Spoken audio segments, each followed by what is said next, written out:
Hello guys, so welcome back to one more interesting session upon trying to understand the valuation multiples. And as in the previous videos and series, we have been talking about various valuation multiples, right? So we started with the price to earning multiple, and we tried to understand the practical use cases of the price to earning multiple. We also discussed the advantages and the disadvantages of the price to earning multiple, and also we tried to understand that in which sectors the price to earning multiple can be used and in which sectors we absolutely cannot use the price to earning multiple. In the second session, we tried to understand the inverse of the price to earning multiple, which conates to a very important concept in valuation. That's the price earning yield, right? That's the earning yield, inverse of the price to earning multiple, 1 by PE. We also tried to understand conclusions or derive conclusions from the earnings yield and bond yield difference, the bond yield earning yield spread, the ratio of the bond yield and the earning yield, and also the ratio of the earning yield as well as the bond yield, and its interpretation towards the equity market and the fixed income market in the current market scenarios as well. We try to understand that why do we use a 10-year bond yield only in case of understanding the spread between the bond yield and the equity yield. And here in this session, we are here to talk about the price earning growth multiple. If you remember in the previous to previous video, when we closed the session of the price to earning multiple, I told you about the drawbacks of the price to earning multiple, right? So before we start to understand the price earning growth multiple, I would really request all my audience to subscribe and press the bell icon to get the updates for such kind of productive and informative videos on continuous basis. So let's get back to the session. So trying to understand the price earning growth multiple. So before we understand the price earning growth multiple, I'll come to the conclusion of the price earning multiple, right? The price to earning multiple. So in the P multiple, so what we tried to understand was, or maybe I can just come to the previous slide. We understood that in the numerator, we have the current stock price or the current market price of a particular share.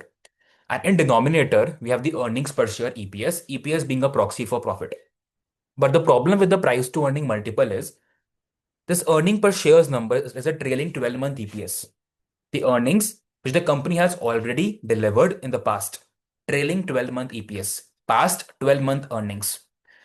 So this number is the proxy for the trailing 12-month profitability of the company, the profit after tax divided by the outstanding shares. This is not the current EPS again, it is not the forward EPS as well, correct? So forward EPS is something that we derive from the financial modeling and valuation exercise, where we tend to forecast the company's forward revenues, expenses, and derive at the forward profit after tax or the earnings before interest and tax for the next 5 years. So that's the whole process of the financial modeling valuation. We take the forecasted EPS for next 5 years or 2 years in denominator and calculate the forward EPS. And that we understood in the previous session, right? But this earning per share is something which can be misleading. Why? Because the past performance doesn't always indicate the future performance.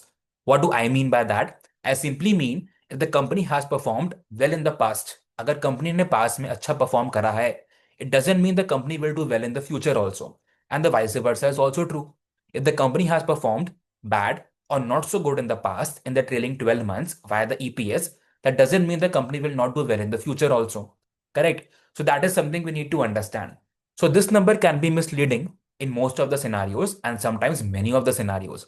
And that is why we calculate something as a price earning growth multiple.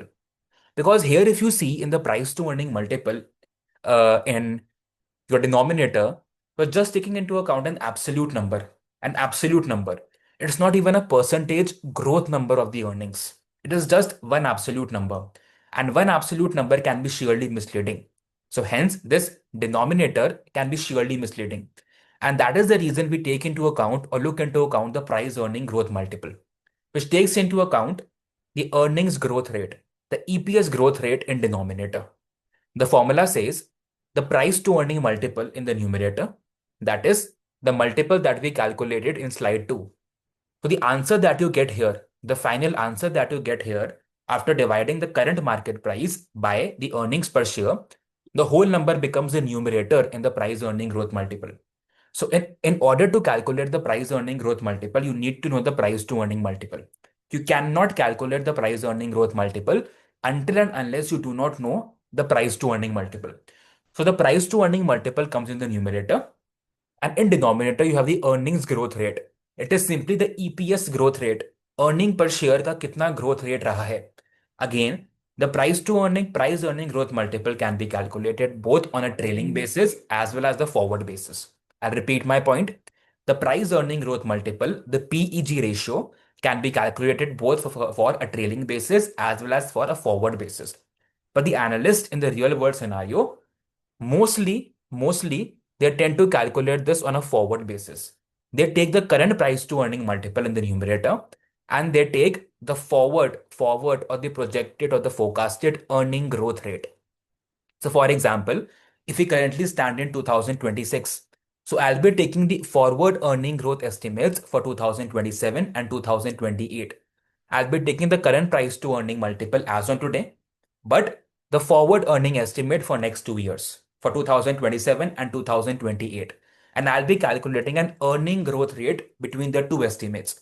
For example, if I project in 2027, the EPS can become 100, right? And in 2028, the EPS might become the EPS might become 150, correct? So I'll be taking the percentage growth rate between the 150 and 50%. That 50% ka number becomes my denominator. Usually it is done for next 2 years or 3 years, but in many of the scenarios, it's done for next 2 years only, because 5 years is something that becomes very high, or I would say that becomes like too ahead in the future. So usually in 90% of the cases, many analysts tend to take as a 2 years forward growth rate. So I'll give you a classic example also, and we'll together calculate the price earning growth multiple both on a trailing basis as well as the forward looking basis. ठीक है, तो उसकी हम बात करेंगे. So again, since I told you the price to earning multiple cannot be used, I'll repeat once again, right? Price to earning multiple cannot be used for cyclical industries, for heavy industries, the businesses which run on heavy assets like your industrials, your real estate, infrastructure, capital goods, defense companies, right? Also, price to earning multiple and the price earning growth multiple, both of these cannot be used also for banks, for the BFSI space, the private sector banks, the public sector banks, NBFCs, asset management companies, insurance companies, fintech companies. So the principles of the price earning multiple in terms of the application of the industries, it remains the same in case of the price earning growth multiple as well, because you are taking into account price to earning in the numerator. Correct? Also, the companies can be surely overvalued based upon the price to earning multiple. But based upon the price earning growth multiple, they might be undervalued. And that is why price to earning multiple can mislead you. I told you that the complete understanding of the price to earning multiple, that why the multiple can mislead you in terms of the undervaluation as well as the overvaluation of the companies. For that, you can refer my previous session upon the price to earning multiple, right?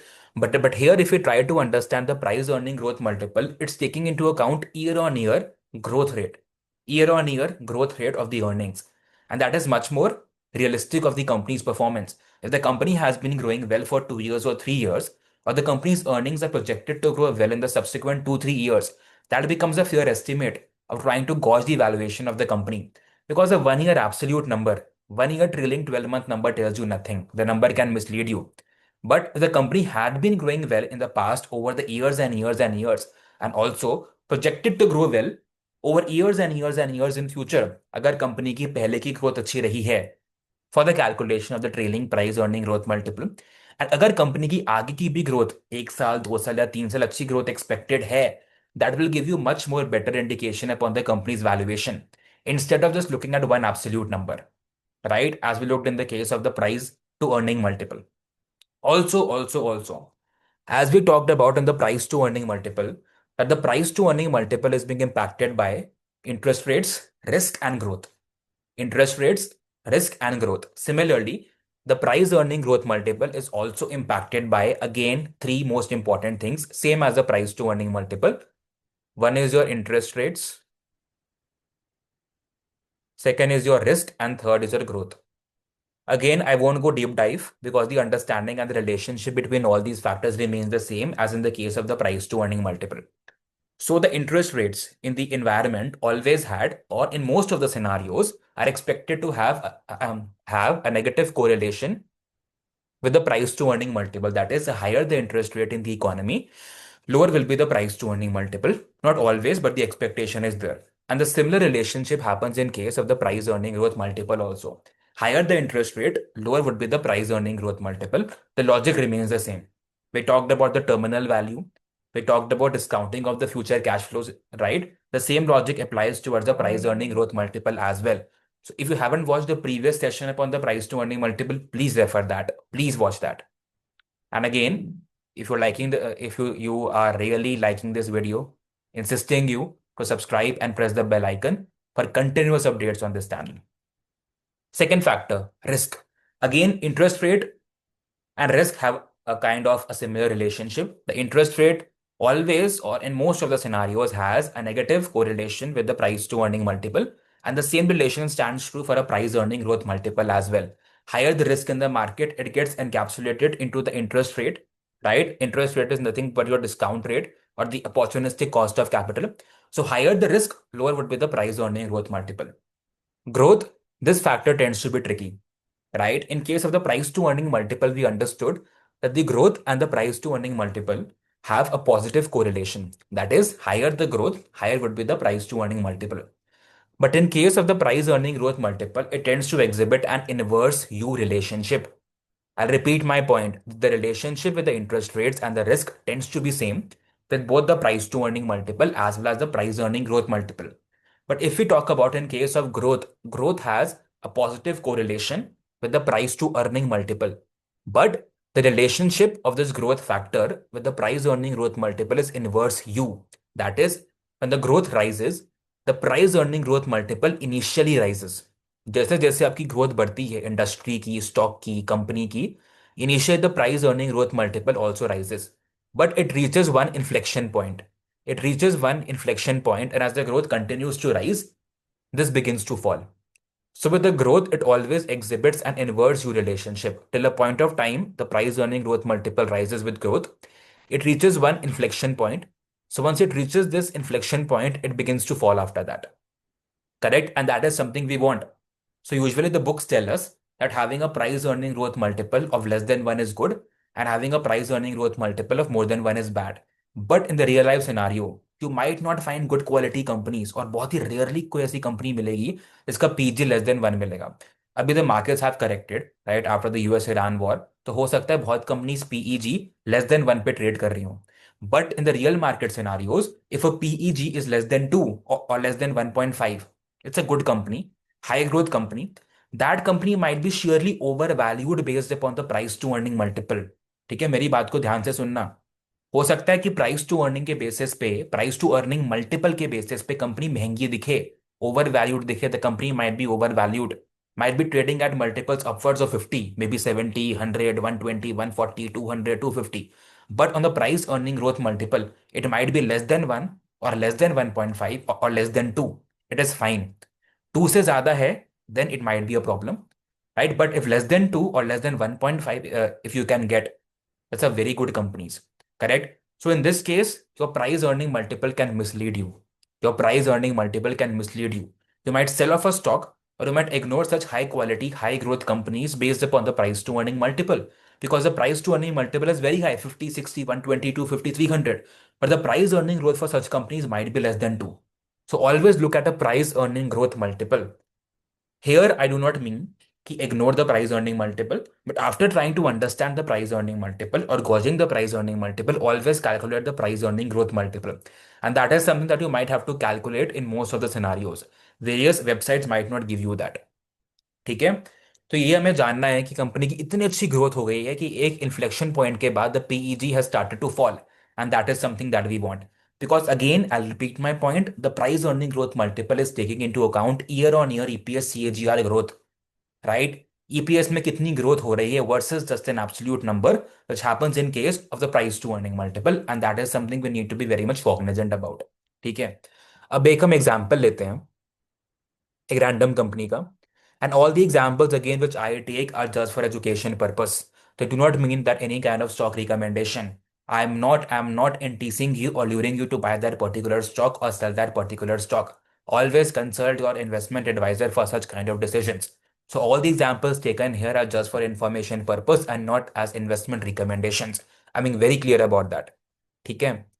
तो simply अगर मैं if I go just to my internet, ठीक है, and if I go to screener, ठीक है, एक random company लेते हैं, PTC Industries, PTC Industries, I go to the screener.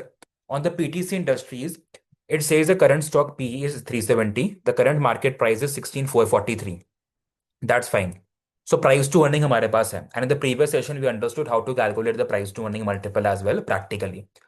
तो हमारे पास stock PE we have it as 370. Correct? So इतना we know the numerator that if we want to calculate the price earning growth multiple for this company, the numerator number is sorted, right? It's 370. Correct? So 370 is the numerator.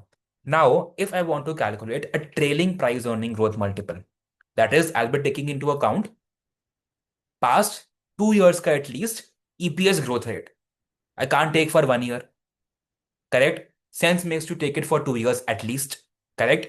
So my numerator becomes 370. My numerator becomes 370. If I go down, I want to know my EPS. ठीक है. My trailing 12-month EPS has been 44.19. ठीक है, अगर मैं मार्च 25 का मेरे पास है and trailing 12 month का मेरे पास है, ठीक है, अब this is year on year, correct, I think that is perfect, ठीक है, बिकॉज मार्च 26 का अभी मेरे पास आना है, correct, so may be I can take the EPS as on March 25 and March 24. My 2 years back EPS number is 29.24. This number is padded by the outstanding shares. Already calculated number in front of you. You need not calculate or search for this number. So in March 2024, as in India, we follow the calendar, right, from April to March. So 2024, it's 29.24, the EPS, and 2025, the earnings per share is 40.72. So what's the growth rate between these two numbers? ये numbers के बीच का growth rate कितना है? Correct, देखो 3 years का number तो मेरे पास 64% आ रहा है, 3 इयर्स का नंबर मेरे पास 64% आ रहा है, ठीक है, अगर मैं सिंपली 2 साल का भी देखूं, so it is 29.24 and 40.72, 29.24 and 40.72.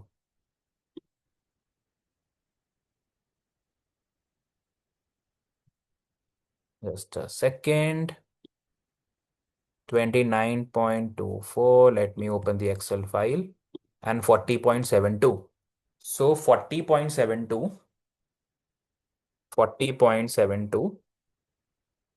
correct, and 29.24.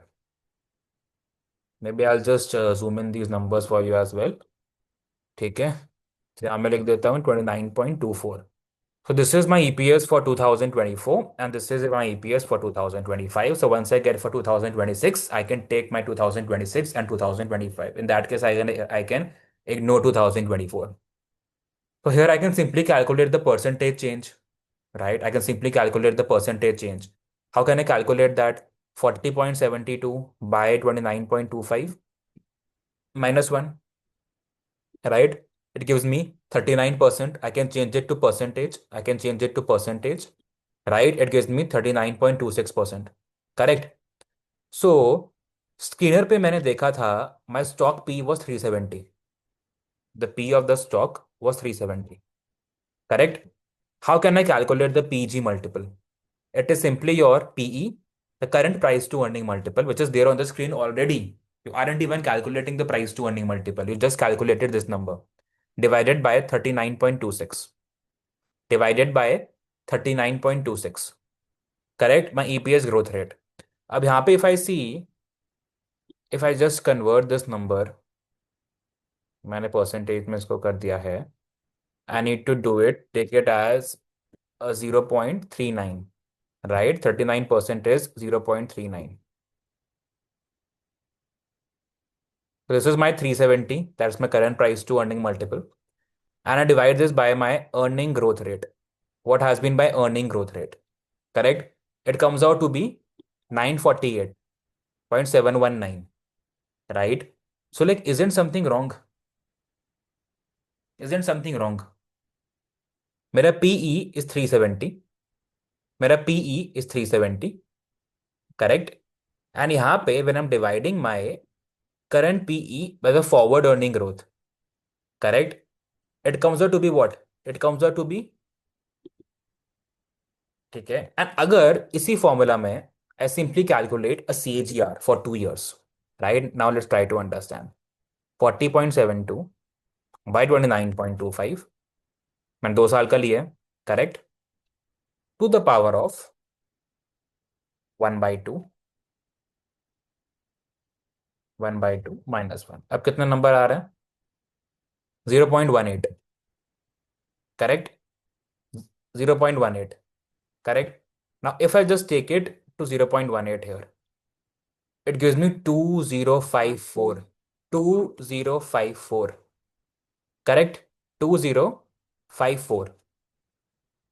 Read. Just a second. So, hence, we can see that in both these approaches, we are getting something wrong, right? We are getting something wrong. 942 being the PG multiple. 942, something is wrong, correct? Because this number already we have calculated 39% trailing earning growth, right, between 2024 and 2025. Again, for this number, if you are taking number of years as 2, it makes no sense, correct? Because on a 1 year basis, your point to point and CAGR will be same, correct? So ideally, if you see, like, this number is a 1/1 only. So hence this number and this number is just the same. So no point in calculating this. Correct? But getting a PEG of 942, it means something is wrong. And that is the mistake which every one of us does. And that is why I did it deliberately wrong for you, to make you understand. Now the thing is, our current price to earning multiple is 370. And we want to divide, because this, if you see, this number, if you see, it is already a multiple. It is already a ratio, right, of the current market price divided by the earnings per share, correct? And we can't just simply divide this number by a percentage, or even if we do a 0.39, because 39% is 39 by 100, a 0.39, this number can become overly inflated, correct? So it is always advised to take this number as 39 only in terms of calculation. You can simply take it as, like, what you can do, I can just press delete. You have this number as like 39%. If I convert it to number, correct, you have this as like 0.39. Correct. So I can simply do a 0.39 into 100. Correct. And now I can divide this by 39. So on a trailing basis, if I see, it's 9.4, sheerly very high. Now, again, as I told you, past performance doesn't always indicate future. And that is why many of the analysts tend to calculate the price to earning growth multiple based upon a forward estimate, based upon the forward earning growth rate. Now, this turns to be something which is inappropriate. We have to calculate the PG multiple based something on the future, because the analyst expectations upon the future company's performance is something that we want to know. And based upon the company's future cash flows and the futuristic expectation earning growth, we tend to invest into that particular company. And the same will happen in this case as well. So, how to get to know the forward expectation? So one way is construction of the full-fledged financial modeling and valuation for this specific company. We calculate the future profits, we calculate the future's cash flow, and then we try to ascertain the company's valuations.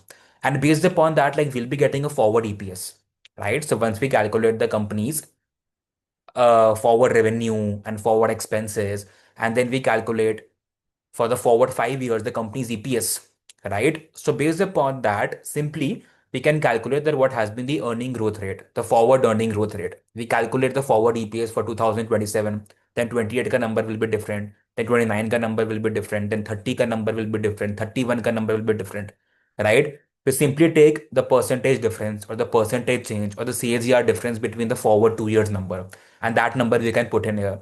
But the second smart way to do is by using the Bloomberg terminal. In the Bloomberg terminal, you get the forward estimates.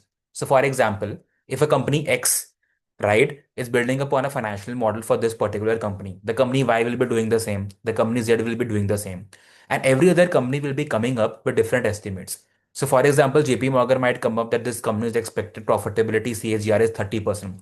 Then Morgan Stanley might say it's 40%, right? Then Motilal might say it's 100%, correct? DSP might say it's 120%.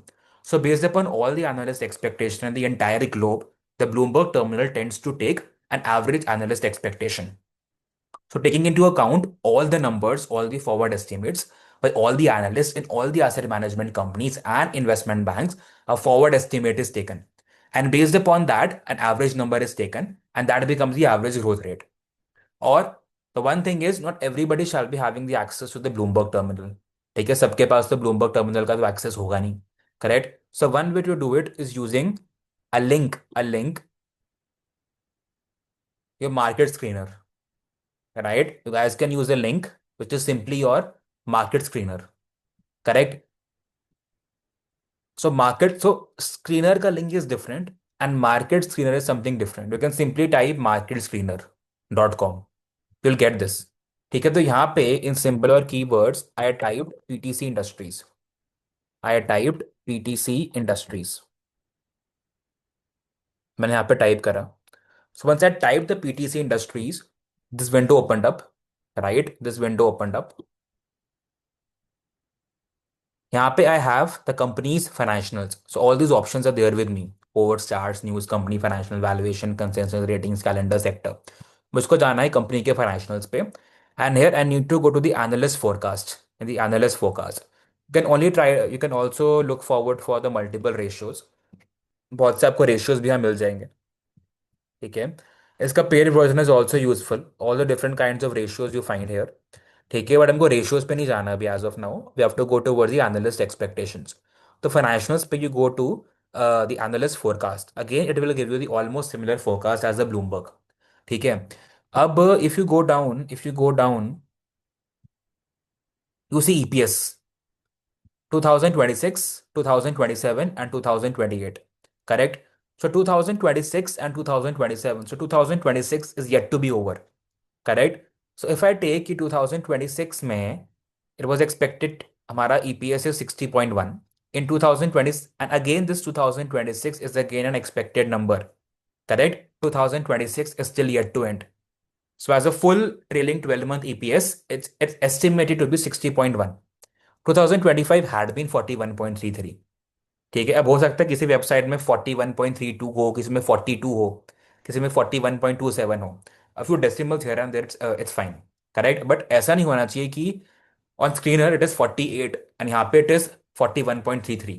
Correct, but screener unfortunately won't give you the estimated number. So 2026 में the EPS is expected to be 60.1. In 2027, it's expected to be a whooping 167.8. 167.8. And the percentage change is 179.12. 179.12. You need not even calculate the percentage CAGR. You need not even calculate the percentage CAGR. If I do for 2 years, अगर मैं 2 साल की बात करूं, because यहाँ पे the difference you see, it's year on year. The difference you see, it's year on year. This 164.41, it is 167 versus 443.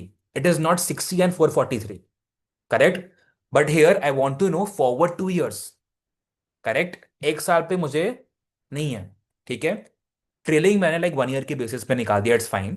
But realistically analyst forward expectation that they tend to build is based upon 2 years. Correct. तो अगर मैं 60.1 से 167.8 पे पहुंचा, मैं first analyst expectation from 2026 to 2027, that is 1 year. In my second year, my EPS became from 167.8 to 443.6.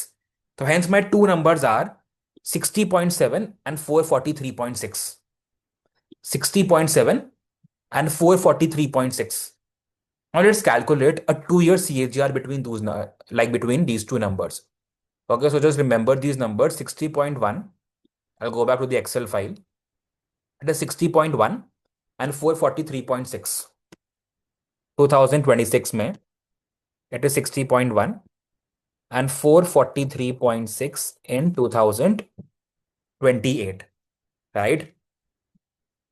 Let's try to calculate a CAGR. ठीक है, CAGR का simple formula we know. It's your ending value divided by your beginning value to the power of 1 by time period. My expected extended forward time period is 2 minus 1. कितना आ रहा है? 171%. It's 171%. Correct? I can simply do a percentage. It gives me like 172%. ठीक है, but one thing is we have to use 172 here and not 1.72 as the base. Correct. So one way is, मैं वापस इस पे जाऊं, I take it as a number. Correct. I multiply this by 100. I simply get like 172. Or I simply type a 170. Just a second. मुझे, I need to keep a number format here. Correct. And I simply do a 172. ठीक है. I simply get a 171.68 or like 172 per se. Excel also has a shortcut to give you this number. Many of the institutes do not tell you, right, how to calculate a CAGR. तो बोलता है यार Excel में तुम CAGR निकाल ही नहीं सकते. Excel में CAGR निकालने का कोई तरीका ही नहीं है. But you have a formula in Excel to calculate CAGR. It's not by the name of CAGR. It's by the name of RRI. RRI. NPER, PV and FV. NPER is a number of payments per year. हम 2 साल की बात कर रहे हैं. मैं यहाँ पे 2 लिख देता हूँ. What's my present value? 60.1. Future में expected to become 443. Again, I'm highlighting these numbers are expected numbers. It might happen 60.1 might never come. 443 might never come because due to like these war-like conditions, we might witness earning downgrade in the Q4 of the FY26. So these number might not pop up, right? This or the 2028's number might be revised down, right? Based upon the revised expectations. I do it RRI, the number of payments per year, 2 years, because I'm trying to forecast for next 2 years. My present value is 60.1 because I'm starting from 60.1, my first year's analyst expectation. And my future value is 443.6. My future value is 443.6. I get 1.71. Again, this number is just the same. Correct? So what's the PEG? Is 370 divided by 171.68, 2.1. 2.1. Right? Again, we can see it's crossing 2. It's crossing 2. Right? Maybe going towards high valuation territory. But I guess I gave you an example of the similar company in the previous session as well, right? Because sometimes the P multiple or the PG multiple are also impacted by the monopolistic tendencies of a company. If a company is monopolistic, if the company has the advantage of a core competency or a competitive advantage, which no other company has, these type of companies will always trade at a premium, always. So if we talk about this PTC industries, like for example, just for education purpose, it's a monopolistic company. It has such kind of technologies as a single blade, इनकी 3 technologies हैं. Single blade crystal technology, VIR, VAM. So this kind of technology, just this company has. Just 2 companies have in the entire world, but in Asia, in India, just one company has it. It's the third largest recycled titanium player. So many of such monopolistic companies or the oligopolistic companies might always trade at a premium. Their PEG might be more than 2. And as I told you, for cyclical industries, PTC belongs to defense industries, aerospace industries, heavy industry, heavy asset industry. So P and the PEG might be misleading in that case. Correct? So the same analysis you can do for other companies also. But I'll repeat my point for such kind of heavy industrial companies, cyclical companies or real estate, cement, defense, infrastructure, metals, or banking companies, private sector bank, public sector bank, NBFCs, asset management companies, insurance companies, fintech, PEG and PE can be misleading.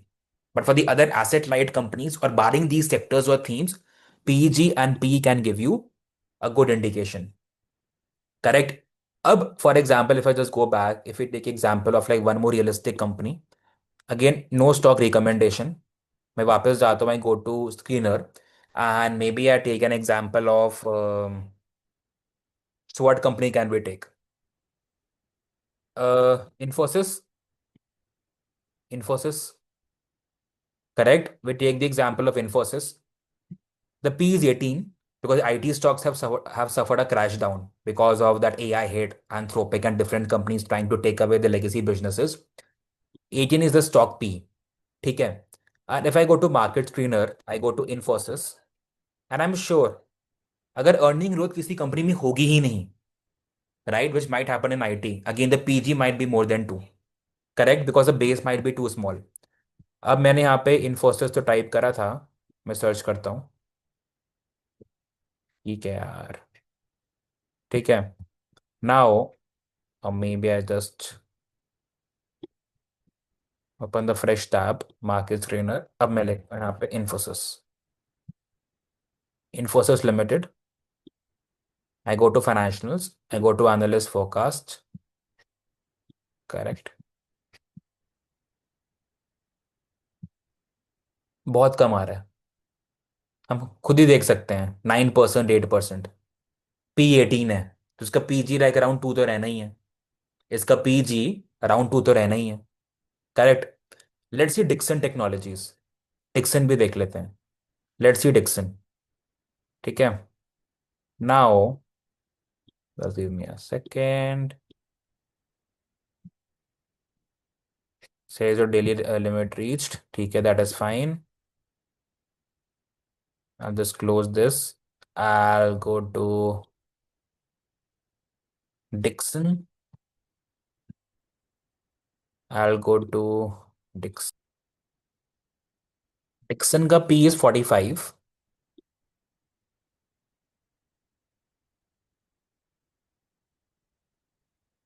To Dixon Technologies, I go down. Financials, analyst forecast, EPS. Now, if I do a 181 and a 288, 181 and a 288, 2026 का is 181 and 288. I go to the Excel file. अब मैं directly करता हूँ R R I for 2 years, RRI for 2 years, 181, 181, and 288. 26%. Correct? It's 26%. The P of the stock was 45. The P of the stock was 45. If I simply do a 45 by 26, or maybe I just change it to into 26, and simply I do a 45 by 26. 1.7 ka PEG. It's very attractive. It's led, right? It's less than 2. And this is the way we can try to calculate the price earning growth multiple for any of the company or like any of the stock, barring those specific industries. This is all about the price earning growth multiple, right? If you really liked the session, do not forget to subscribe and press the bell icon. Thank you so much.